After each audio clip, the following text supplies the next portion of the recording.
नको एखाद्या पालथ्याचं तोंड पाहायला. आणि ते एखादं डबडं घेऊन निघायचं. चाललं काय आला काय मधी बैल मार आपण पाहतात ओ माता हा टायल गुंडाळून डबडं घेऊन चालला. राम राम बाजारला चालले का? तो बैलच घेऊन मागे यायचा. तो तोंड पाहिलं मी पुढच्या शनिवारी जाईल. तुझा जीव सूर्य उदयापर्यंत उठू नये. बरं ना. आपल्या घरात आजी मम्मा लवकर उठते का मम्मी? आजी का मम्मी? आजी. करेक्ट. गॅस पेटवते ती आजी, पाणी तापवते ती आजी, चहा करते ती आजी, आणि जांभळ्याच्या सगळ्यात उशिरा उठते ती करेक्ट. आणि आईताच्या ढोशी ती मम्मी. घ्या आता हे मी बोललो असतं तर तुम्हाला झोंबलं असतं.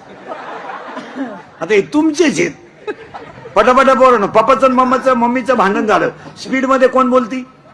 मम्मी. आणि खाली भामट्यावानी मान घालून कोण ऐकतो? पप्पा. करेक्ट. मग आपल्या घरात भामटा कोण? पप्पा. घरातला हेडमास्टर कोण? मम्मी. करेक्ट. आपले पप्पा वाघाला घाबरत नाही, आपले पप्पा सियाला घाबरत नाही, आपले पप्पा सगळ्यात जास्त घरात कोणाला घाबरतात? करेक्ट.